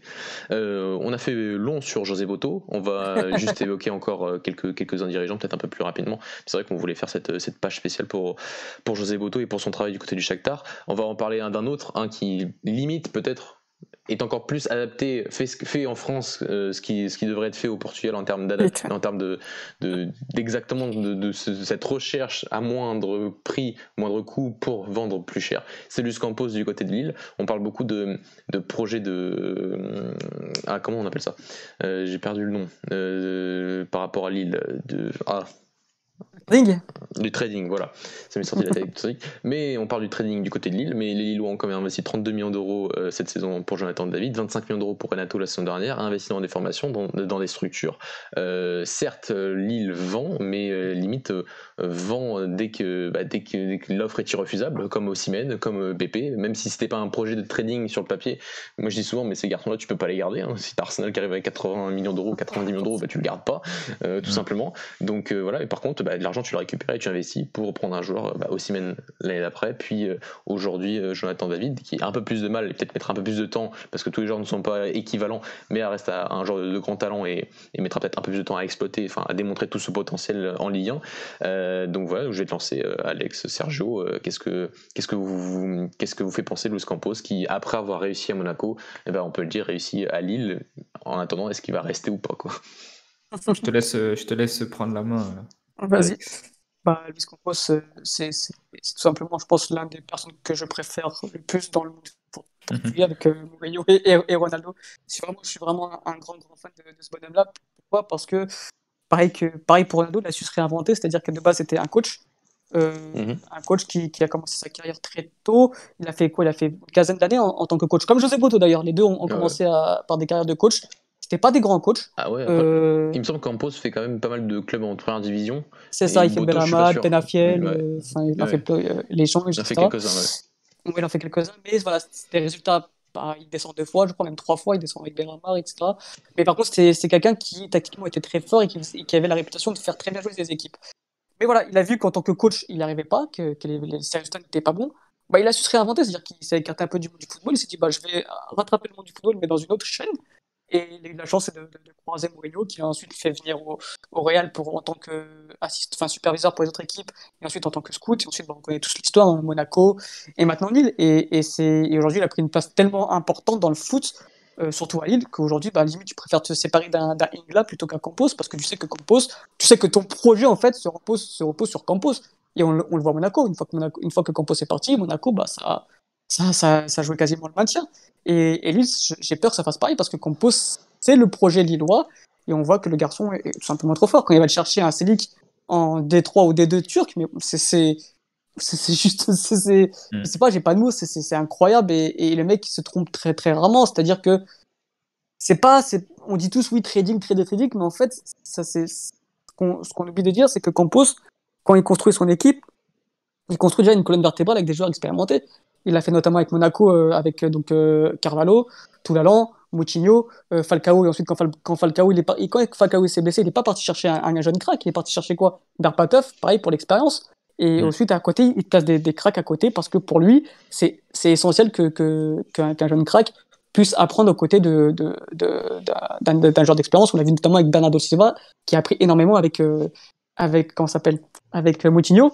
Et d'ailleurs, il y a une anecdote, Mathieu, tu as dû l'entendre quand il a fait son interview pendant le confinement. Oui. Quand il explique pendant un moment, un match, il veut jouer tout seul, il essaie des petits ponts, etc.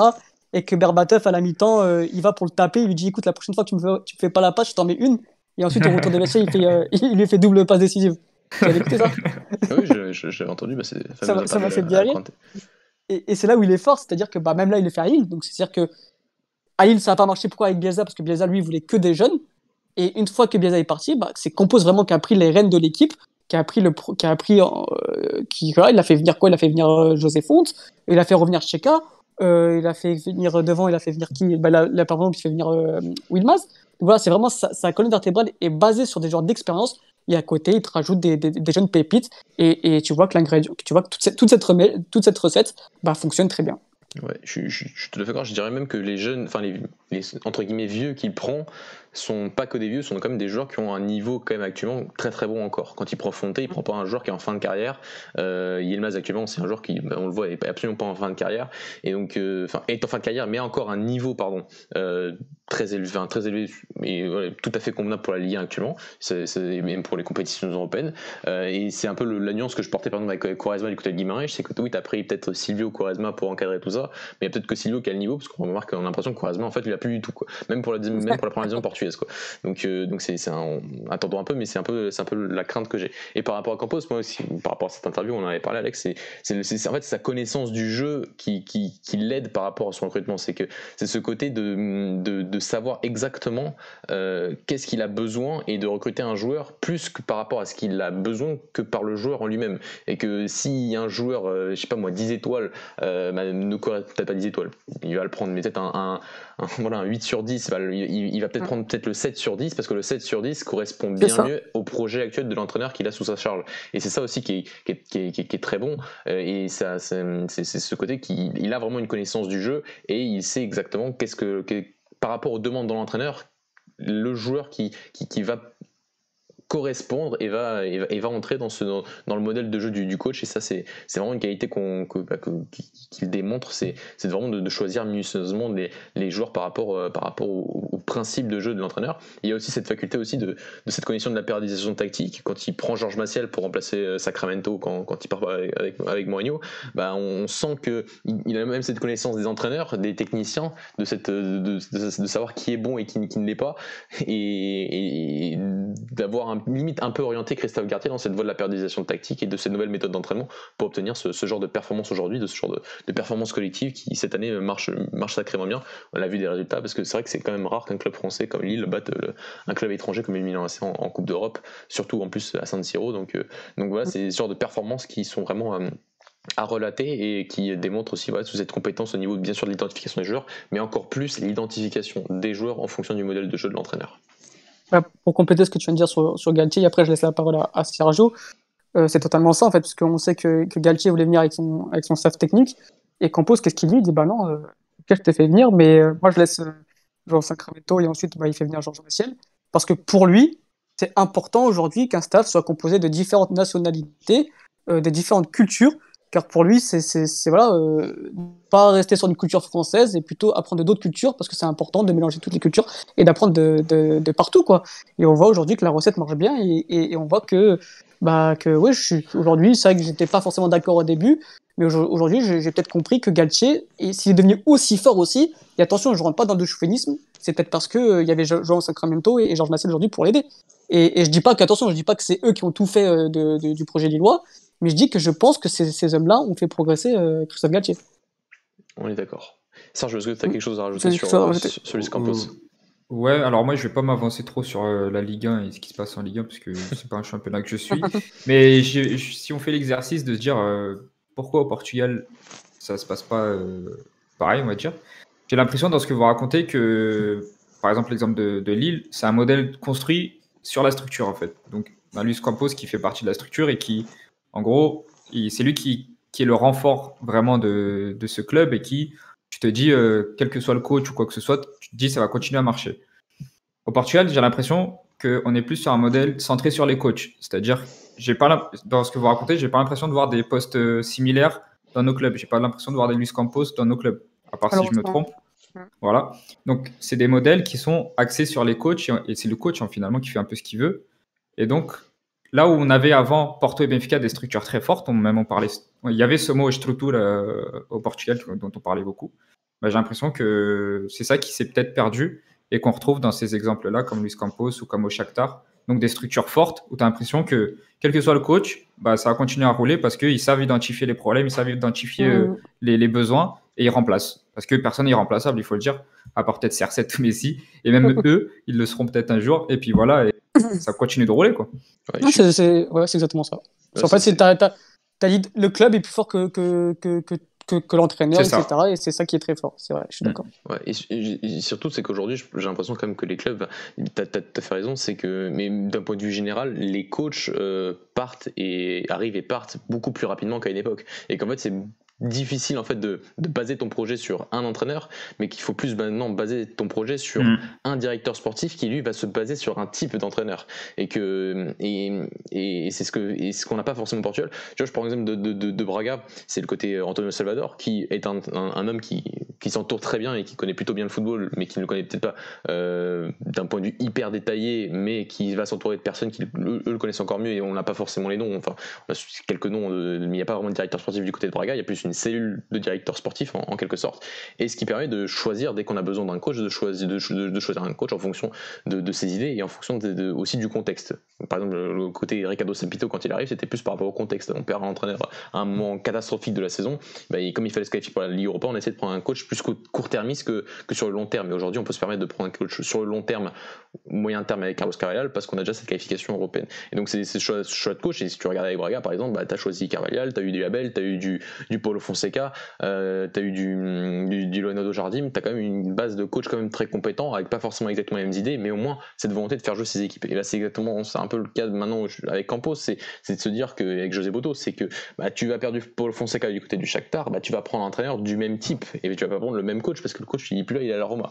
Donc c'est ça, et c'est plus se baser sur un directeur sportif fort qui va rester sur une longue période et qui lui va être ton projet à moyen et long terme, que l'entraîneur qui lui va être généralement un projet à court voire moyen terme aujourd'hui, mais long terme. Les cycles le plus court, ouais. Voilà, mais le long terme, ça reste compliqué, et que c'est toujours compliqué de changer d'entraîneur, c'est vrai, mais qu'aujourd'hui c'est un peu la norme, puisque les entraîneurs partent de plus en plus vite. Aujourd'hui, on voit même des transferts entraîneurs, donc 10 millions d'euros par exemple. Millions d'euros, donc voilà, mais tu prends Brendan Rodgers qui part pour 13 millions d'euros du Celtic vers Leicester, t'en as de plus en plus, donc voilà, donc ça peut arriver, et qu'aujourd'hui il faut plus se baser sur le directeur sportif qui va choisir un type d'entraîneur, plus que baser un entraîneur, de tout miser sur un coach, un peu comme Effica, et le jour où il s'en va, tu fais comment, c'est un peu compliqué, quoi.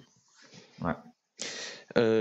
Dernier directeur sportif, les garçons, qu'on voulait mettre en avant, peut-être un peu plus court, mais en avant, c'est Mario Branco, Alex, qui a actuellement son contrat, mais qui a fait partie donc de pas mal de qui lui a fait des clubs un peu moins prestigieux, un peu moins grand, plus que prestigieux, avec notamment l'Hajduk Split à l'étranger, l'Hajduk Split du côté de la Croatie, où il a fait gagner cette coupe de Croatie, et ensuite le fameux titre 2019 avec le PAOK Salonique.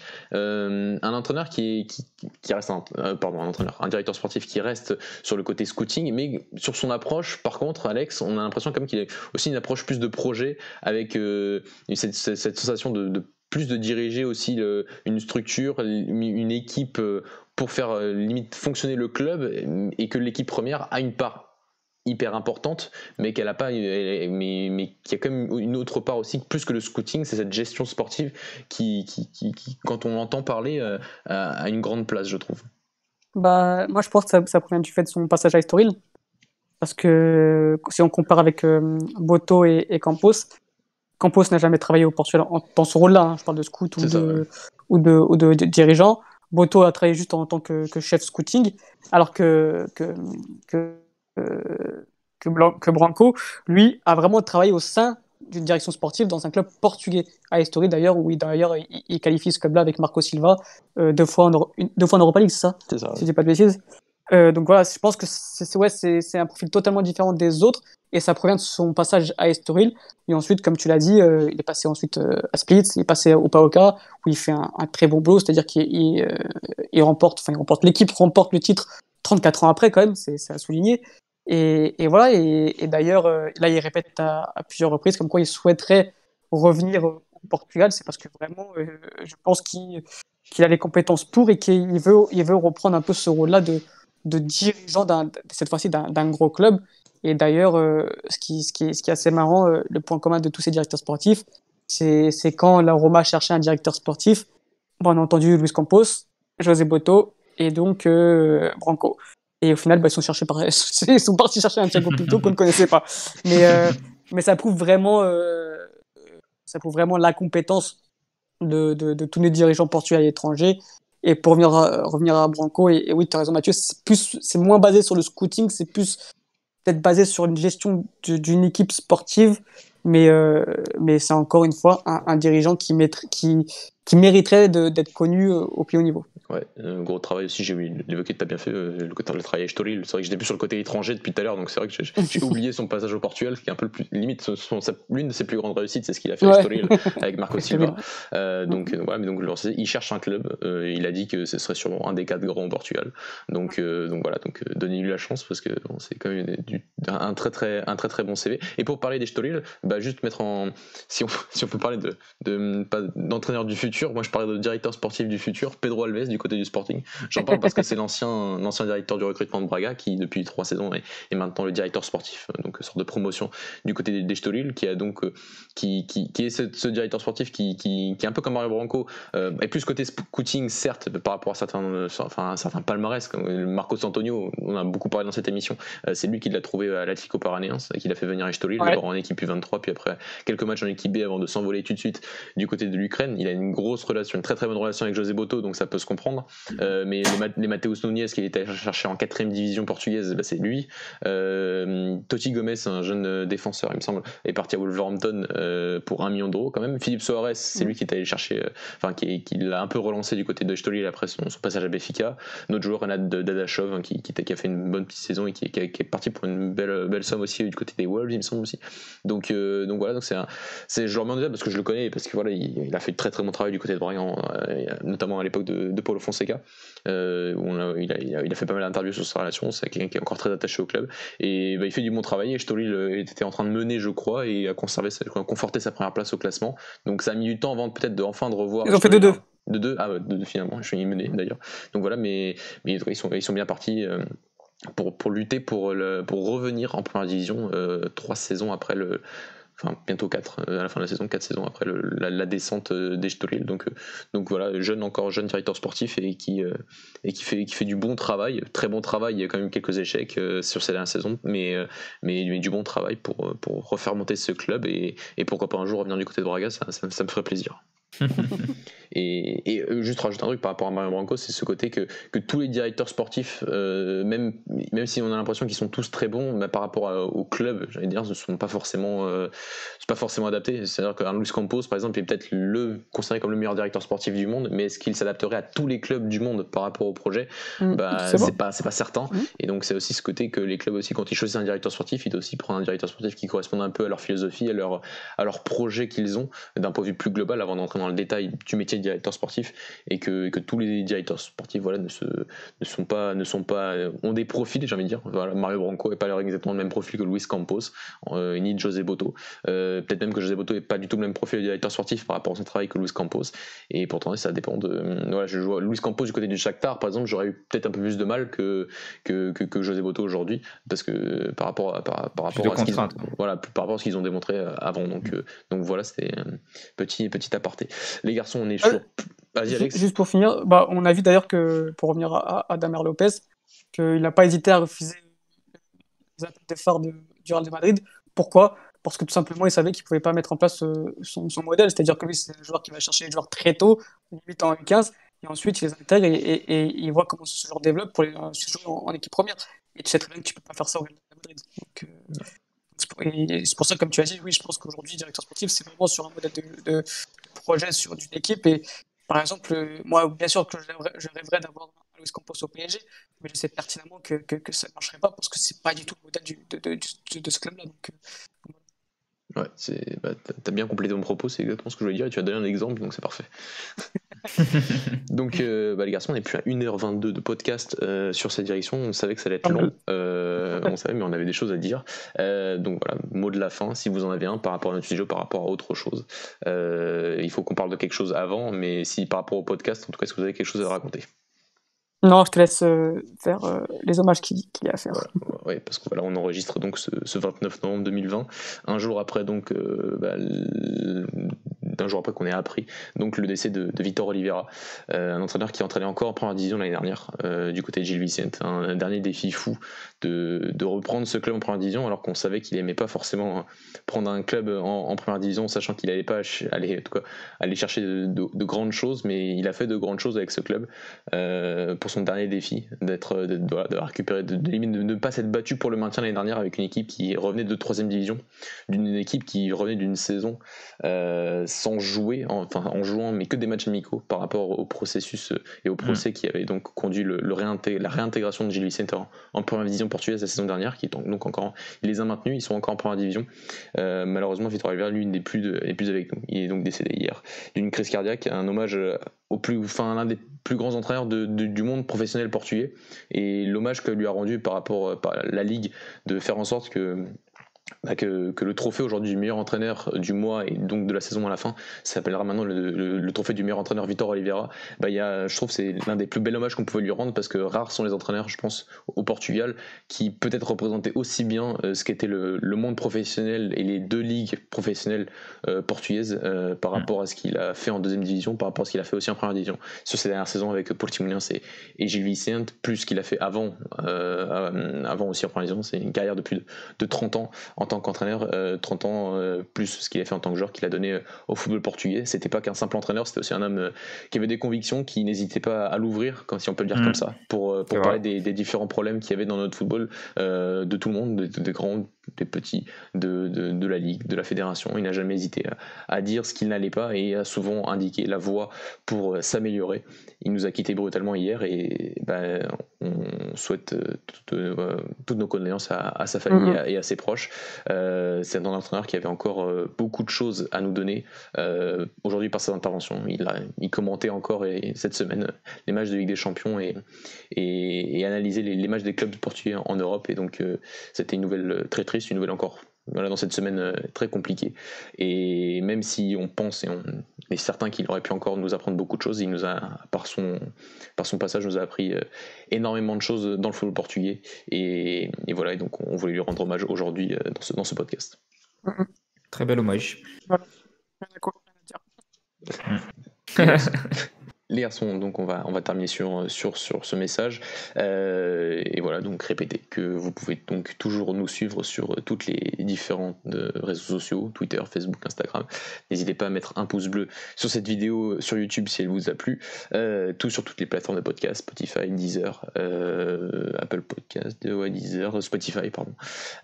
Voilà, et bien sûr nous suivre sur le site internet golasso.fr, et on se retrouve la semaine prochaine encore, parce qu'il y a encore des matchs européens.